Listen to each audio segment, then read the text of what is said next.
This is the McKinsey podcast, where we help you make sense out of our world's toughest business challenges. Welcome to the show. I'm Lucia Rahili. And I'm Roberta Fasaro.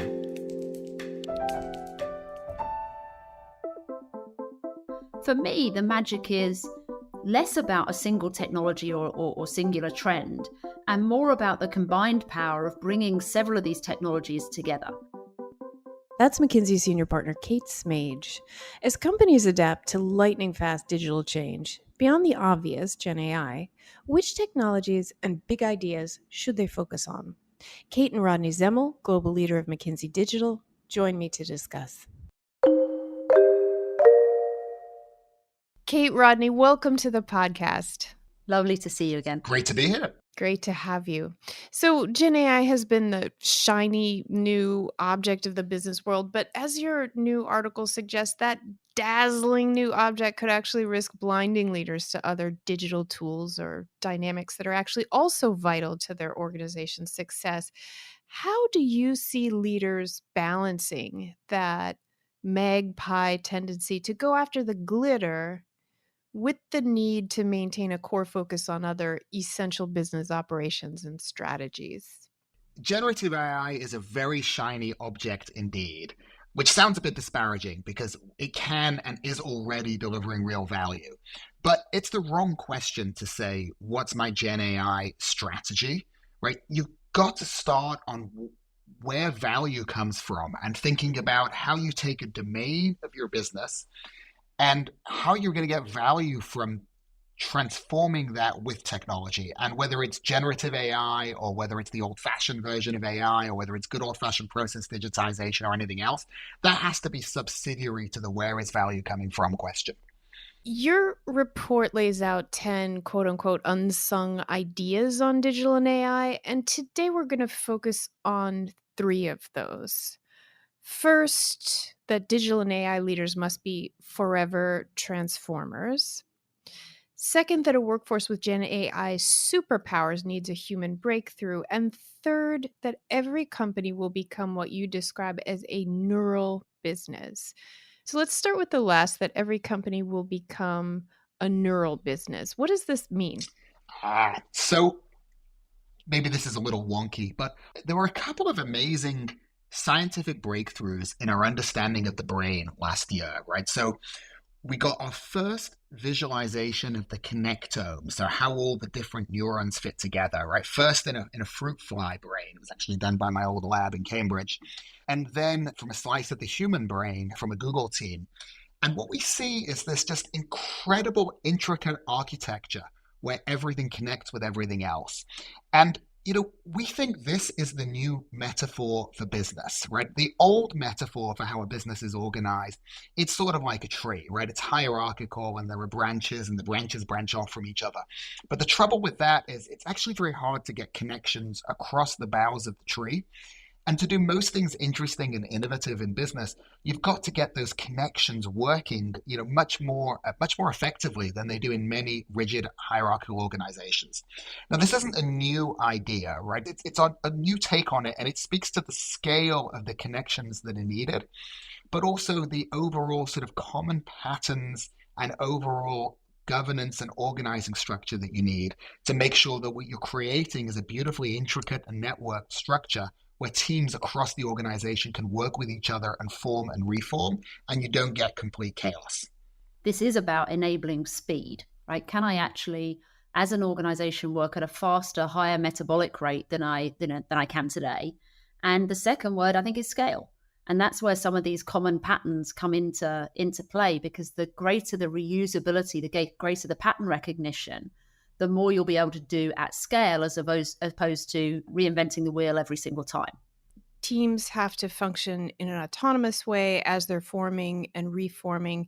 Could you say a little bit, practically speaking, since we're talking about the how, about what autonomy means in this context? Yeah, so one way many companies have taken this forward is in what we call a product and platform company. So you have a central set of services, of platform services, and then you have a distributed network of empowered teams that have autonomy, that are aligned against a specific business goal, and then draw services from the central platform. So they're autonomous in the sense that they're self-contained and they're working towards a business goal that they own, but they're not autonomous in that they're working within an overall company framework and set of objectives, and that there's a platform team from which they're expected to draw services and sort of follow rules rather than just go create their own. And what we've seen in this product and platform model, it's early days, but if we look at a set of companies who've adopted it, the top half of companies in terms of their maturity had 60% greater total returns to shareholders than the bottom half of companies. Wow. And could you give us a little more detail, like an example of a company that has successfully implemented this agile neural network approach and how those results have been achieved? I think some of the companies we talked about in our Rewired book, DBS, the bank in Singapore, which has become known as one of the leading banks in digital banking, right, has really rethought of itself into autonomous cells. Now, as soon as you use a banking example, people say, well, that obviously makes sense in a service industry. But another company that's in the book, Freeport, which is a mining company, and their copper mining operations, they've done this too. And I think as well, Randy, one of the ways in which any company can kind of test this within their organization is just asking a simple question of, how quickly can you conceive of, build and launch a new product and service, right? How quickly do we do that today? Yeah, and the acid test is a good question, right? Because it's hard to find a company these days where a senior leader won't say, yeah, of course we're working in Agile. And often what that means is they might have a technology team that's working in Agile, but it won't always mean that business and technology are working together properly. And frankly, it rarely means that you've got the control functions embedded in those agile pods in the right way. So could you just say a little more there? You invoke the control functions. What kind of operating model needs to be in place for this kind of neural business to really function successfully? And what kind of oversight is necessary for these autonomous teams to function well, including, how do you limit missteps and keep productivity up and so forth in this model? And really, how do you do it at scale, right? Because again, many companies can do this, but how you do it at the scale of dozens to hundreds of teams, that's the hard part. First of all, a lot of it is about talent, right? You actually need to put the effort into upskilling and reskilling your talent to be able to work in this model. Then it's about really being super thoughtful on how you staff these teams. And then how do you get your senior leadership team comfortable that they will set the guardrails and set the objectives? And, they'll participate in reviews at the big milestones, but every decision is not running up the chain to them, right? So it actually requires a fairly evolved sort of governance framework. If let's take data as an example, right? Really figuring out, all the data governance rules within your organization, because you can see a clear ROI on the next AI use case. If you're not doing all of that and putting those data governance models and rules in place up front, then you're going to make it impossible to work in this kind of distributed and scalable model. So for me, there are really two things that stand out. One, Rodney's already touched on around the control functions. But then the second for me is, do I actually have a set of outcomes that empowered team are working towards? And I think this is where it becomes important for management and so on to be able to check in and know how this is going. If you have an alignment around what the outcomes, the key results are that team is working to, then you have a transparency in a way of saying, well, are we there yet? And what's getting in the way of it? And how do we be better next time than we are, this time? And then the last thing I would say is back to this notion of pattern recognition of how do I make sure that I am solving for reusability, right? Super interesting. Okay, let's move to another of these ideas on digital and AI leaders becoming, using your turn of phrase, forever transformers. What are some of the new technologies or trends that leaders should be on the lookout for now? In some ways, everybody has the technology that they love to geek out on or anything else, and we're as guilty of that as the next person. But for me, the magic is less about a single technology or singular trend, and more about the combined power of bringing several of these technologies together. And it's only when that really happens, and by the way, the same was true for generative AI as well, it's only really when that comes together that you create an opportunity for some form of new breakthrough in creating a new business model or creating a disruption that hadn't happened before. Let me take another take on this question. Right, we have an analysis that we do called digital quotient or AI quotient, where we look at how well companies have adopted different digital or AI approaches. We've seen in the last, in particular, 2 or 3 years, is industry is no longer destiny, right? And there's actually much greater difference within an industry than there is between industries. If you take industrial companies, the most advanced industrial companies are more digitized than the high-tech median, and the least advanced are, less digitized than the public sector median. And, what's behind that is this notion of forever transformer. You see companies who started on the journey are able to then get ahead and then keep investing and frankly get further ahead, right? And you see increasing returns to digital leaders over time as they're able to pull ahead from others in the industry. Let's just, for me, I have kind of a romantic fascination with quantum. I went through a Carlo Rovelli phase. He's so good. He's so good. He's so good. I love him.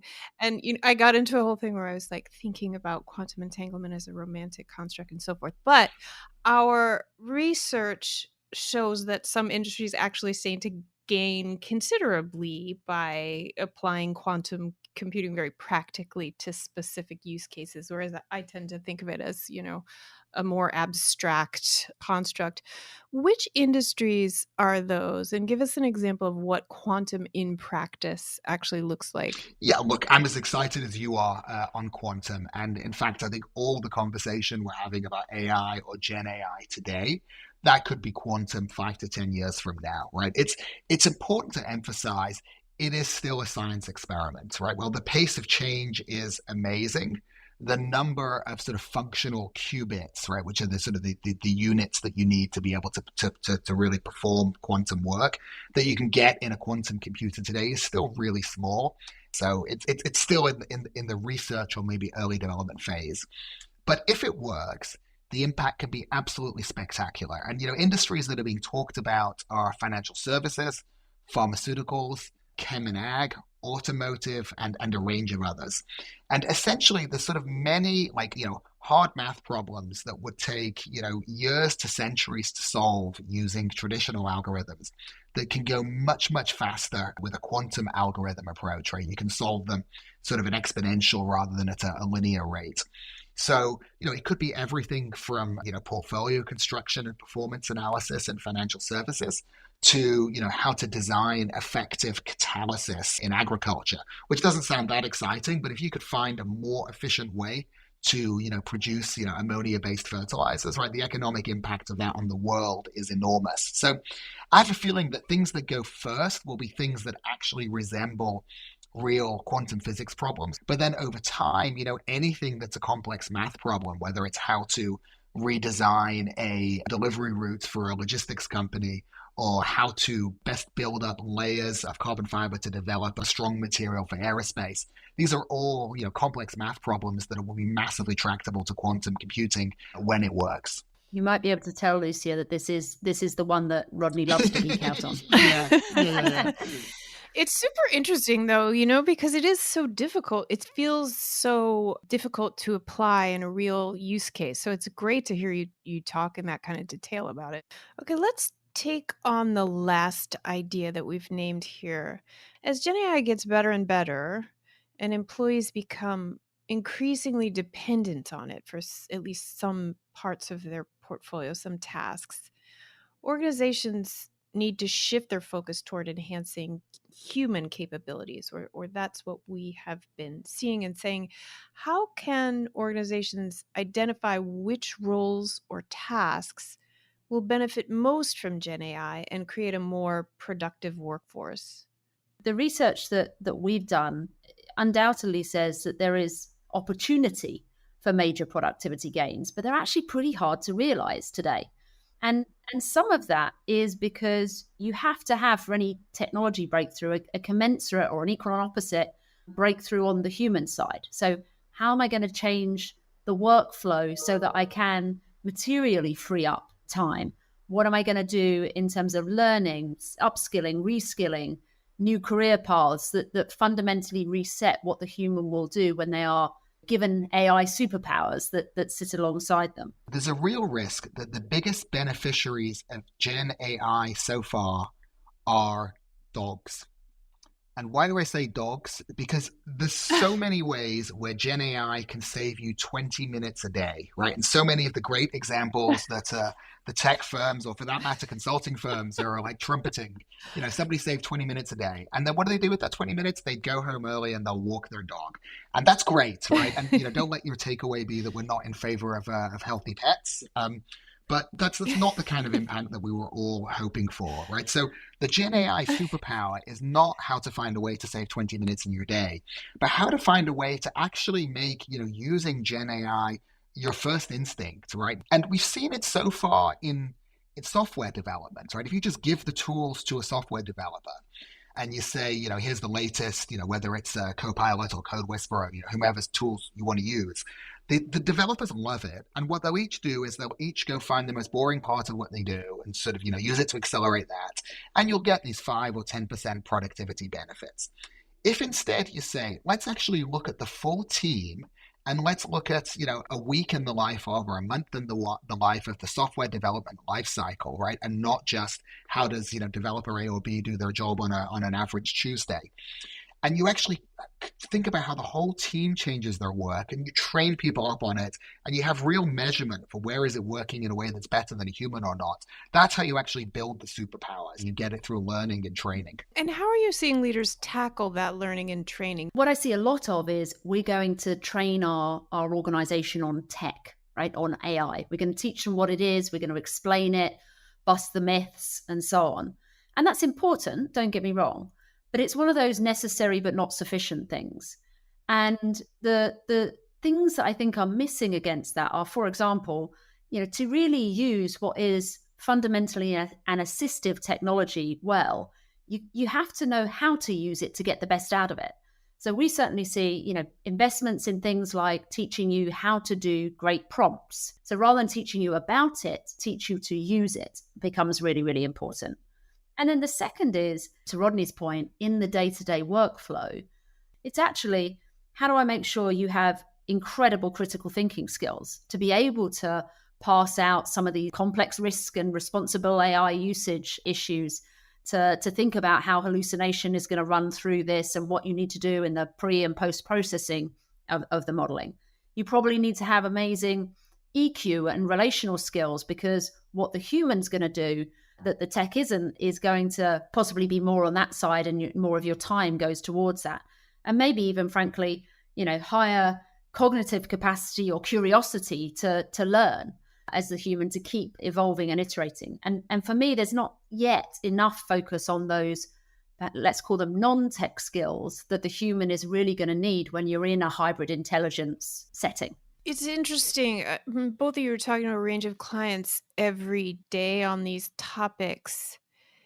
What you just said, Kate, makes me think that upskilling or training in using AI might not mostly be the province of organizations outside the tech sector.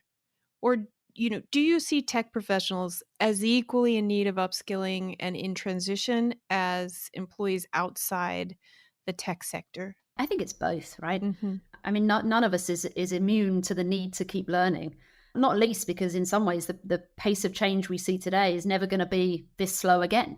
And so, your ability, even as a tech professional, to understand and be open to what are the new technologies that are going to come in? How do I make sure that I'm ready to learn and embrace those? How do I keep getting better and better at how I use that technology in my job? All of that is really, really important. As a technologist, how am I going to help get, the value out of the models, not just build great models? I'd go one further, and I'd say for the average company, a senior team is going to learn better from seeing what a leading non-tech company does than a tech company. And what we've seen work very successfully is when management teams have gone and done what we call sort of go and see visits with other companies, often in industries quite different from their own, just where, average companies have really applied this and really learned how to transform their businesses with digital and AI. And once you see sort of a normal quote unquote company do it, right? That really brings, I think, the power of the technology to life much more than sort of, seeing what some of these digital natives can do, which for the average company is exciting, but feels a bit more like a trip to the zoo than something which is directly relevant to their daily lives. Do you see a risk on the question of developing superpowers that employees will actually become overly or even solely reliant on AI? And is there something that organizations need to do to help ensure that employees retain their human judgment? I think it's going to be a really important part of this. I mean, reliance on AI in some ways, you can see that as a pejorative word, or we can see that as a real positive of they're using the AI to do their jobs, better, faster, cheaper, lower risk. The reality is the human judgment is going to become more important than ever. More important in making sure that these models are built responsibly, more important in terms of making sure that the value is really, comes out of it. And I think to avoid it happening, there's maybe two things. One is constantly questioning the technology. And the second is constantly looking for the and. Where does 1 + 1 = 5 here of bringing human plus technology to get a breakthrough that wasn't otherwise possible? And I think as long as we're still doing those two things, the human judgment will become more important, not less. That said, it's clear that this is going to be better than humans, right, in many cases.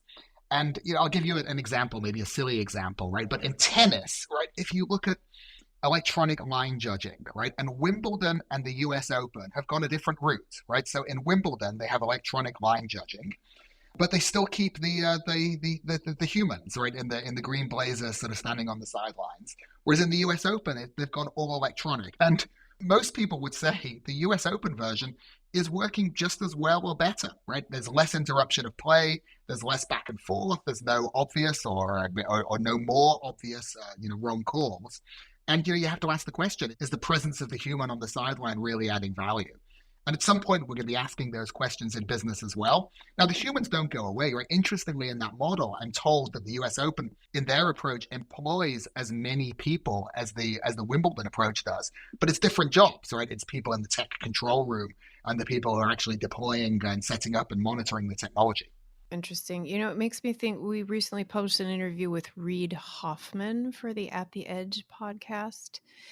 And he suggested that AI has the potential to develop EQ and soft skills. Any thoughts on how that potential development might affect the AI human calculus in the workplace? I mean, I think we can see this already. Rodney and I often joke about this very small study that was done in the UK with GPs, where they sort of A/B tested, a human versus a bot, and wanted to see whether or not the patient could tell the difference. And slightly disappointingly, the patients pretty much could in most cases. So they knew what was human and what wasn't. And then they asked them a second question, which is, which did you prefer? And staggeringly, the majority of folks preferred the bot, right, the AI. And it comes back with things like, I felt that it understood my needs better. It was more empathetic. It solved my problem faster. So I think we shouldn't underestimate here that, this is already here. And many of those skills that we often associate with humans, actually the technology is pretty darn good at today. Anything else to call out that might not be top of mind for leaders, but that should be?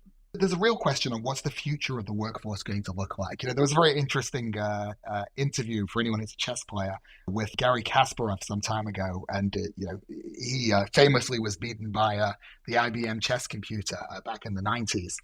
And he said that, look, I was the first knowledge worker to lose my job to a computer, and now it's coming for all of you. So, I think that's a bit exaggerated, right? But that view is clearly out there. Right. And there are companies who are saying, and companies who are acting to say, okay, we no longer need, junior people, analysts, people doing routine tasks, right? We can get away with a workforce or evolve to a workforce that just has a very different pyramid shape.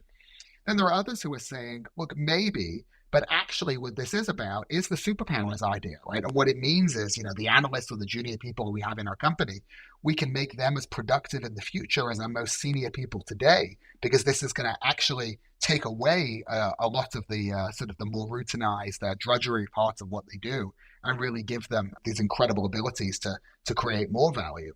But even within technical skills, everybody went out and hired, armies of data scientists. There's a view that says actually the value of the data scientist goes down and the value of the data engineer goes up in the future. So, from a workforce planning standpoint, this is really profound.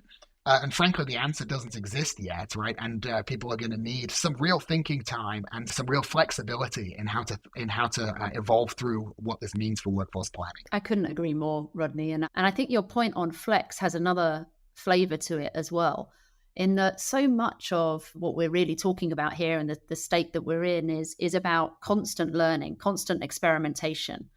And that's very easy to fund and resource and allocate time to in good times.